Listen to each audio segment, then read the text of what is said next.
You're listening to the Soju Sessions on the Soju Talk Nation podcast feed. I'm your host, Crispy, also known as Crispy Wonton or simply just Anton, and we're testing out some new things this week. The podcast has been a great creative outlet over the past year throughout the pandemic, and we're going video for Soju Sessions. Joining me today is OP, the art designer for all the graphics at the Soju Talk Nation podcast. He does the thumbnails, and we are going to debut the overlay for Soju Sessions. Just a heads up, apologies for the audio. It was set to pick up the camera mic instead of my microphone, so it's going to be a little shaky this week, but that's why we pilot things. That's why we test things out before we go into longer, broader episodes. So I hope you enjoy. I hope you bear with us this week. And yeah, coming up, my chat with OP about creativity on the Soju Sessions.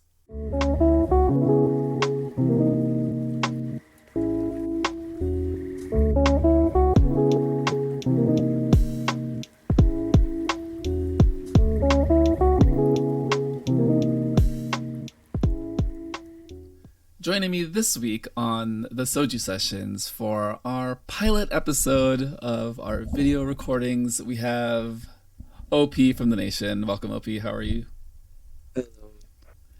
I'm back. You're back. Welcome back. So this week is going to be a little bit more of a casual conversation. I know last time I had OP on, it was more of an interview. We talked about some deeper things. We reflected on K-pop and the things that we love about it. But, you know, it's going to be fairly open-ended. Maybe OP will interview me and he'll ask me questions about my life and you'll get to know things that I have yet to share on the show.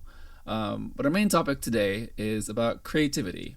And I thought about this as I was watching a few TED Talks over the past few days, just to get my mind to think in different directions.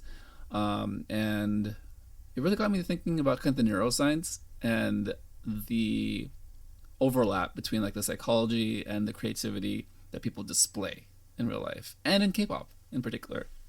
According to the Oxford Dictionary, creativity is defined as the use of skill and imagination to produce something new or to produce art. OP, hearing that definition, what does creativity mean to you and how do you express yourself creatively? For me, creativity is just someone who have an idea and something they want to experiment, and they create something that is either an artwork or sometimes just some thoughts, some opinion that is very creative. I know that's not helpful, but yeah. And for myself, I can say I'm a creative person with everything I made in the Soju Talk Discord server. I'm one of the people who make memes for other people to laugh at. I think that's have something in my creative process. And also with this podcast, I make the thumbnail and the overlay you're seeing right now. Hopefully it's good. And yeah, creative processes depend on people, on how much they want to try to learn new stuff. That's my opinion. How about you, Chrissy? Yeah, no, for me, creativity is a way to let your mind kind of think through problems without actively thinking through like whatever larger problems you have in your life. I guess a way to put it, like an expression, a release, an escape, right? Yep. So for me, oftentimes it's writing, it's reading. I know reading isn't necessarily like creating output, but I think there's a lot of overlap between like reading something and then writing my thoughts down, or kind of just journaling how those experiences that I've just now consumed through a book relate to kind of my life experiences and things that I've gone through. For me, oftentimes when I read like nonfiction, neuroscience, or psychology, it's definitely like related to my education background, but also it helps me kind of form this worldview and how I kind of see people and see the world around me. Objectively, but also like subjectively, because we all see things from a different point of view and have our opinions about how the world works, right? Um, Yeah. yeah, I guess the writing aspect of it, I write pretty freely. I don't really write to. I guess I don't write to like do poetry or write to do like a very specific like objective. I kind of write like very free flowing, open thoughts. Um, Sometimes I go back to it. Oftentimes I don't. I kind of just like let the notebooks kind of live on their own. Um, but I probably should do a better job of going back to it, just to kind of like reflect and see like where I've come and like what thoughts I had at specific dates and times of my life. Okay, so you do a lot of the creative work for the Soju Talk Nation, the podcast side, and you've done all the thumbnails. You've done the overlay that you're seeing today. What got you into doing graphic design and being creative as a hobby? And tell us more about how you're doing all of this now for your school, hopefully moving into some kind of professional outlet. Just you want to hear the origin, like from the start? Yeah, uh, as deeply as you'd like. Okay, sure. I'll just tell my origin story. So it started with video, because as you guys know, like I love making videos, especially stupid video. I started around, let's just say it, like 2010. So it's been like 11 years since I made video. But during that time, I just make like stupid video on my camcorder just for fun, and never upload it anywhere until like, why did I say until two times? Until like 2014, where I discovered YouTube, and then I start uploaded to YouTube, and then around 2015, I discovered this thing called YouTube thumbnail, and that's where I start making graphic for my video. Start making thumbnail. I think there's one time I have a video with like 5 different thumbnail. Like I keep changing it. Like I wake up the next day and be like, wait, I have a better idea than this, and then open some like Photoshop app and make another thumbnail. That's where I learned how to make graphic, and just me trying to like improve myself every day. Like where I see this YouTuber like PewDiePie or Smosh, at that time they have like this colorful thumbnail where there's no background, there's just them, and then there's like green or yellow spiral behind them. Like I try to make those kind of thumbnail, and I don't know, like should I say this, good at it. Start to be good at it, and yeah, that's where all the creativity come from. And when you ask me to make the thumbnail and the logo for Soju Talk Nation podcast, I'm like, sure, I'll do it. And it started from there, and then I got an offer from my school to be somewhat of a content team for the student council in my school. So right now I'm working as the head of content team in my school student council. And to be honest, I don't think this will become any profession for me, because I treat it more as a hobby than something I want to pursue in the future. So I think it will be a hobby forever, or maybe I can make money off it, just part time. Yeah, that's what I see in the future with my creativity on graphic designing. And you do a really great job with everything that you put together. I think Thank you. it's. I mean, it just goes to show the creative process, the learning process throughout someone's life, right? Where it's always an iterative process. You're always trying new things. You're always learning, and you're always trying to piece together how you can improve on either your art or your process or just how you put things together. I know for me, it's funny, like you said, YouTube, right? Because I think the majority of people over the past 10, 15 years, not even 15 years, right? Like 10 years since YouTube like got really big in the very late 2000s. I think early 2010s when it really popped off. But that's when people had access to so much information and so much ways to learn things. Well, I guess a kind of a fun fact about myself.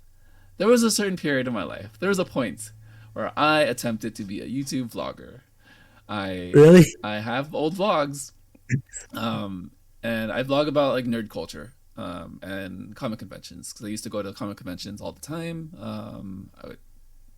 I'd go. Maybe I went to too many, and I attempted to be like somewhat of like on the ground journalist and on the ground like experience of like talking about like YouTube. So that small experience of like shooting a video. Well, no, like so the planning, the pre-production planning, writing a script, shooting the video, editing, finding music, finding transitions, learning everything. Yes, it was a lot of work, and I guess the only reason why like I kind of fell off of it was I wasn't sure how to make sustainable content. But I think it was a lot of foundational pieces for me today in just like being able to communicate with people, being able to speak, and also like the planning process, because I think the planning was like the most important like skill I developed. And that also carried on to like my professional life where I did a lot of that kind of planning in education, whether that was in special needs or just general ed in the classroom.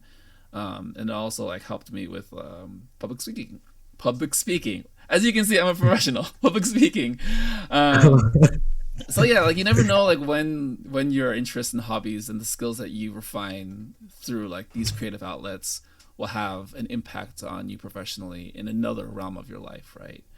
Kind of looping this all into K-pop because we became friends on the Soju Talk K-pop podcast server on Discord, and our primary interest, the thing that brought us together, was the creative K-pop and like the creative output of like all these wonderful artists in Korea. And I wanted to ask you, what are some memories and stories you've heard from idols and their creative process? I don't think I follow idols' creative process that much, but one thing I can say, idols, most of them are very creative. Like for example, my favorite group, wait it, yes, Ice One. All of them are super creative, but only some of them got, how should I say it, got work on their album. For example, Hitomi or Sakura or Nako wrote some of their Japanese song, and Yuri composed one of the song in B2, and one of them, I don't know you heard of her or not, Kim Chaewon. She made one song called Slow Journey, Go Stream Slow Journey. Yeah, like it's really show like idol is very creative on their work. And for another example, I think it's cut off that group, on the stream, unfortunately. So you're gonna have to describe it. wait, really? It's a little cut off, yeah, because I have to size your head into the center of the frame. God damn it. Yeah, but you're Weekly, but the thing is, you're framed beautifully. Like you look stunning, OP. Like you are like perfectly in the frame. So let's just. But yes, like Eyes One and Che One are above you right yeah, now to describe to the viewers at home and also the audience, the audio only listeners. So there is a lot of Eyes One paraphernalia in OP's room that you can just imagine, right? With his yeah, and lovely also affection. Group Weekly, one of the member, Shin Ji-yeon, like I think before she debuted, she have this project where she produced 100 song in a year, and she done it. And I think 2 or 3 of the song made it to the debut album, which is crazy for a debut artist. Yeah, and some of the other artists I want to mention, like Chaeyoung from Twice and Jungkook from BTS. They are also some of the most creative idol I know of. Yep. Shout out to the army. Don't cancel me. This is not the dumpster cast. I think the common perception of K-pop is that the music and the product is produced from a factory, right? I hope that's not a derogatory. I know sometimes that could be a little triggering, but like this idea of like a factory production line of music, because even if like you don't necessarily understand like the entire trainee process, you know that there's years and years of very specific coaching and training to be an idol, not just on the music side, dancing, performance, charisma, public speaking, all of those things. And for a lot of people on the outside looking in of K-pop, or just now getting into K-pop, it's very easy to think that, oh, a lot of these idols don't have a hand in their own creative process. It's just a matter of the company putting together a production team, whether that's musically, stylistically, art direction, everything for the music video. It's all pre-planned for them, and in a lot of cases it is, because there's just so much that needs to go into making a product across so many different teams, right? I mean, yes, there's a lot of collaboration involved, but also like it's understandable that you would have everything planned out to as fine of a degree as you can, because there are so many people involved. There's just so much at stake, right? Because these companies in a lot of ways are investing in these idols throughout their training. However, like you said, there are times when idols have a hand in their creative process and are responsible for a lot of things that don't necessarily get the spotlight or get talked about. I think BTS has done a really nice job of putting that at the forefront of their messaging over the past couple of years, that they definitely have a hand in their creative process, whether that's writing, production, even a lot of the dance choreography, they had a hand in. And I think that's probably another reason why BTS is so successful and popular, is because there is that level of access where it's not just the company making all the decisions for them, or the perception of the company with so much control, right? I think Chaeyoung from Twice is also a really good example, where I think she's just ready to blow up and just be this like individualistic like spirit, right? And not to make a comment on like JYP and this idea of like her being in a group, because I think she does excellent in that group, but I think she has a lot of potential to express herself creatively, and I hope eventually she'll be able to do that. I did want to bring it to one of my favorite people in K-pop, one of my favorite groups in K-pop, Rose from Blackpink. She is the guitar girl. She is from Australia. She has the accent and everything, and we kind of learned throughout the years of Blackpink, just like through various stories, that Rose in particular really is like musically connected, right? Where she has played instruments her entire life. She talks about times where they were trainees and she would just play guitar until 4 a.m, and everyone kind of singing and having a jam session with her, whether it was old trainees or the core group of girls themselves. And that's how they bonded, and that's how they became so tight and so close. In the documentary on Netflix, there is a section where Rose is on the dance floor of the studio in the middle of the night, and she's just singing and playing the guitar. And it's I don't even know how to say this. It's very heartwarming, right, to see how invested she is in her own music process.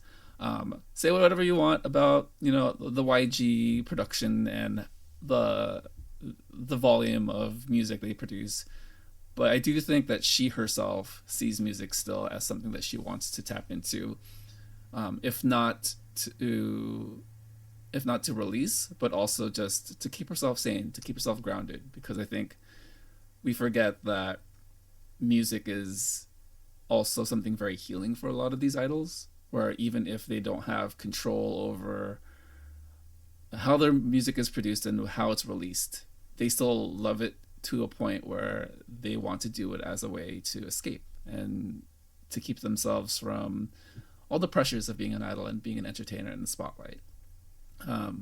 So yeah, OP, to kind of bring this back into your own life and everything, you know what, we'll all go through ups and downs. Rose in particular does talk about like the hardships and times that she just like felt so lost in Korea being a young person.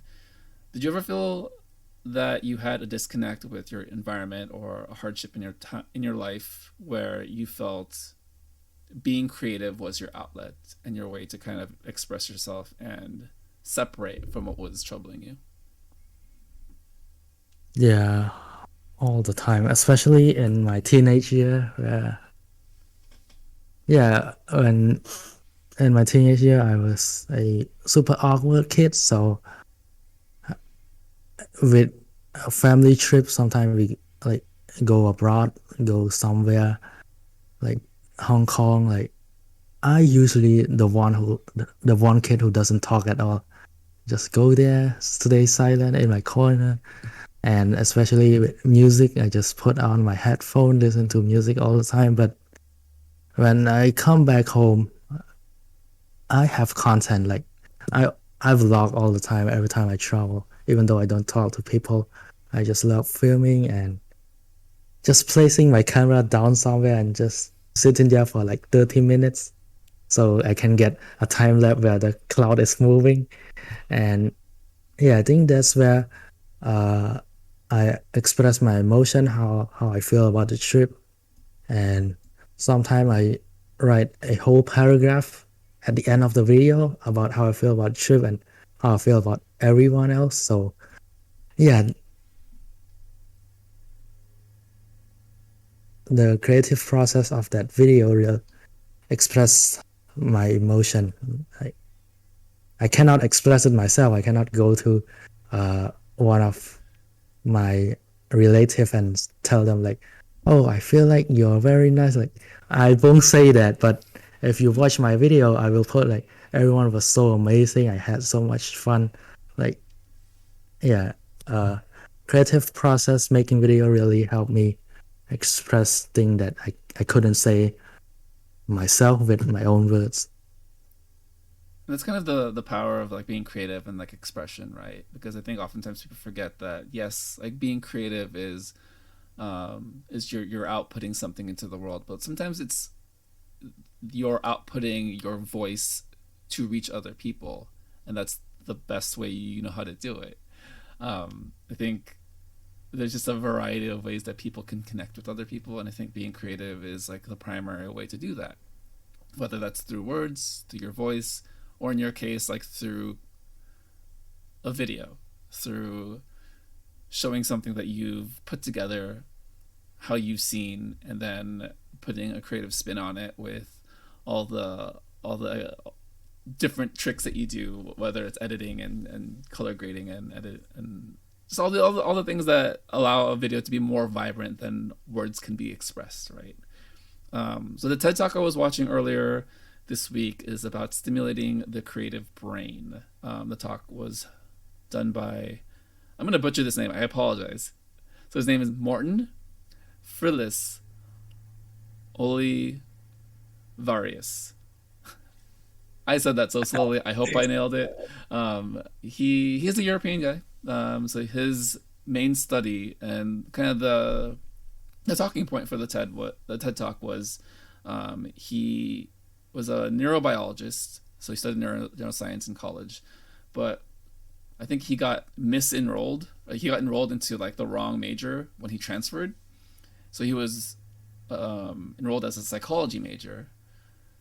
So then he decided, you know what, let me look at neuroscience from the point of view of psychology. And he realized that one, there's a lot of overlap, but two, there's a lot of questions and answers that one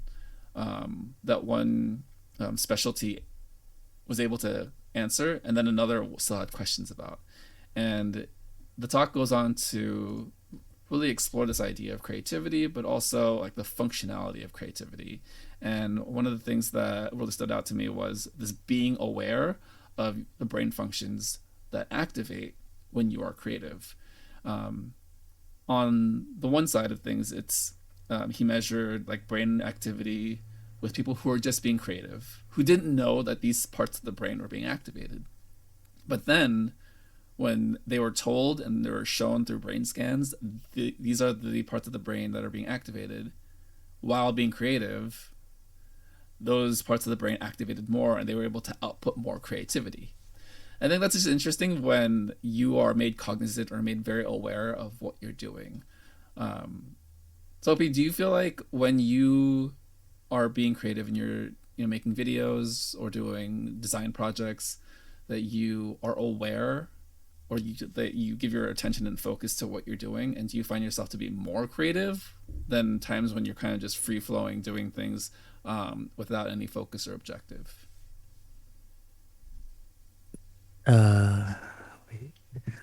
Yes, I think so. Cause I should say like sometimes I work on stuff too, like other stuff like schoolwork, where there's no creativity. I'm just like example for homework. I'm just opening the school file that the teacher sent me and then copying those lessons into a paper and then just send it back to them. But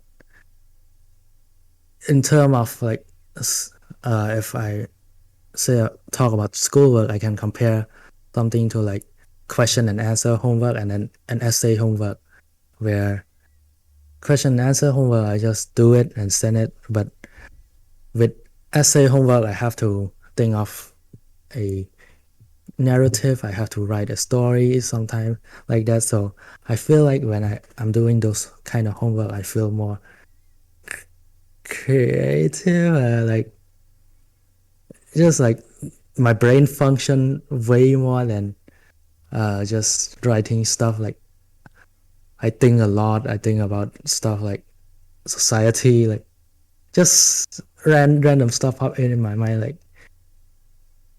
it's, how should I say, like I'm tripping right now. Not even drinking soju, but yeah. No, you're And fine. I think it also speaks to like this contradiction, I guess, like that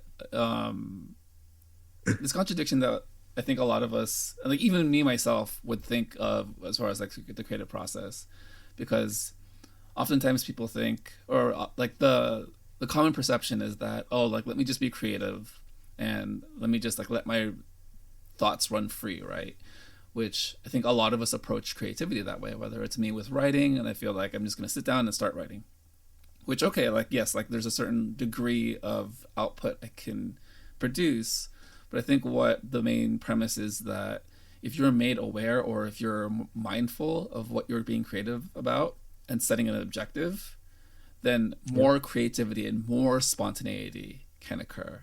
Not necessarily that you're being that you're setting like very strict rigid restrictions on like, okay, I'm going to be creative for exactly 30 minutes with the objective of writing exactly like 200 words, and I'm saying exactly about my nature walk that I took in Santa Cruz last night.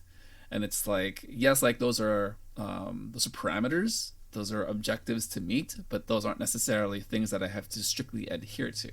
And I think what's really interesting about like the TED Talk is that it's using brain imaging to give people that endpoint where it's like, oh, like you can see that your brain is being creative, and now you're being more made aware of it. Now you're being mindful, and then from there, it's sparking more spontaneity because there is that level yes, of attention to what you're doing, right?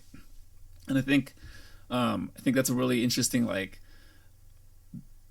combination of a combination of like specialties, right? Where it's like the neuroscience imaging of things is very like very real, like tactile like science, right? Where you can see it, you can feel it. But then creativity is very like internal. But then cognition also in and of itself is something that you have to focus on, where it's like your brain is processing and you're being aware of the things that you're processing.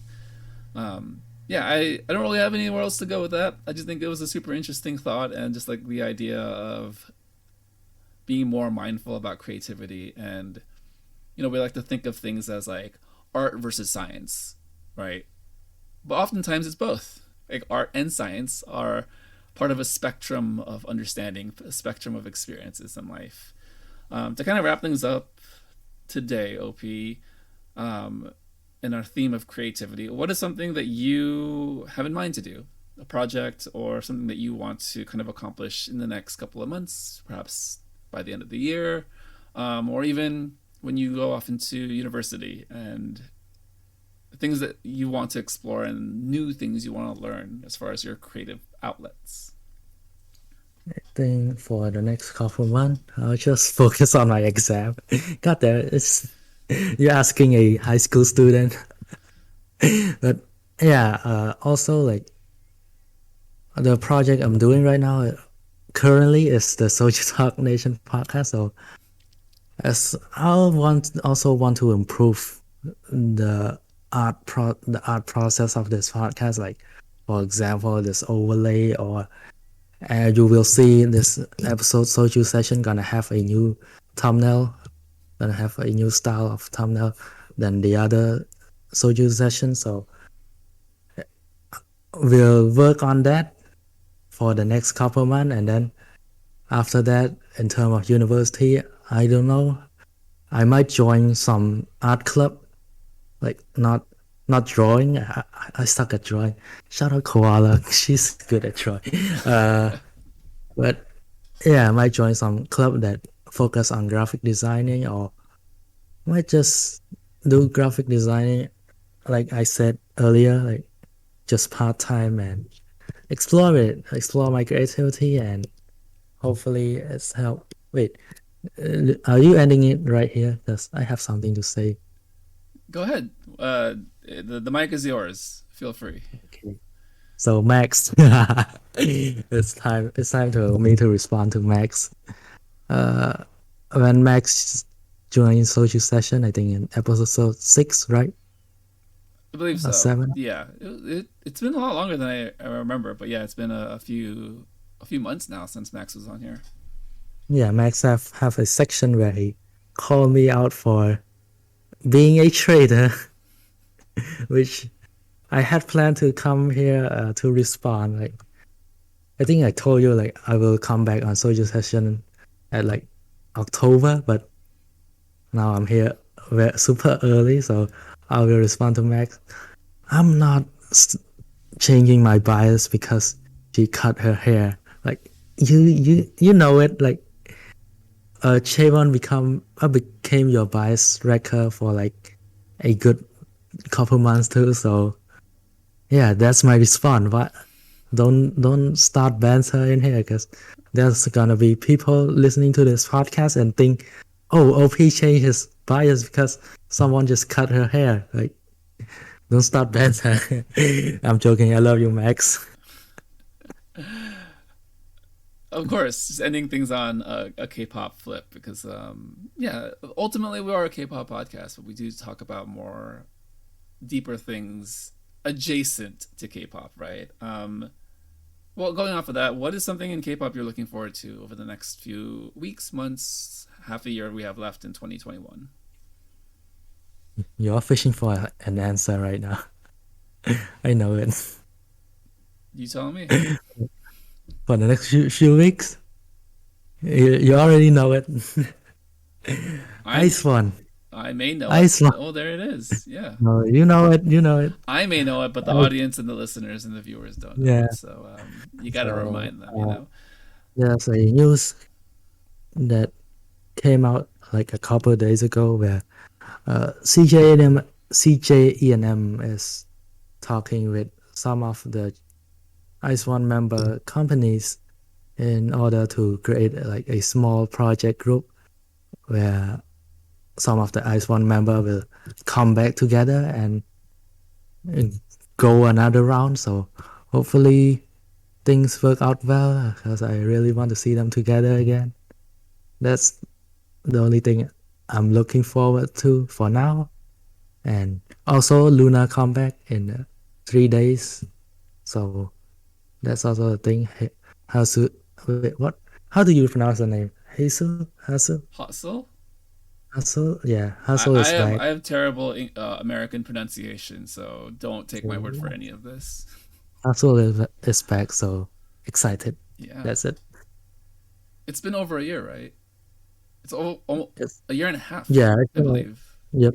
And well, I'm really happy that she's back and that she was able to have that time, and BlackBerry did that for her, because I think it's a really important message, and I think it's kind of goes to show like there are real people behind the entertainment and the things that we love, right? Sometimes they can be idols and just continue to work, and sometimes life gets heavy for them, as it does for everyone. I think everyone processes things differently, everyone experiences trauma differently, everyone experiences the weight of whatever situation they're in. And I think her taking time away but now coming back is something to celebrate. So yeah, I'm definitely looking forward to Luna. I know Mina is also looking forward to Luna. He has been streaming Luna over the past week, trying to catch up on the listen counts. I too have been listening to Luna for the past week and continuing to further my advantage in the listen counts on Last.fm. So Last.fm Spotify, because it's linked. Well, anything you want to plug before we head out here, OP? No. I don't think so. Okay. Well, that does it for this pilot edition of Soju Sessions video. Thank you for listening, and thank you for joining us for the first Soju Sessions streaming Facecam edition on the Soju Talk Nation podcast feed. Subscribe on YouTube, follow on Spotify or your preferred podcast platform, and continue the conversation on the Soju Talk K-pop podcast Discord. I'm Crispy, and this has been the Soju Sessions.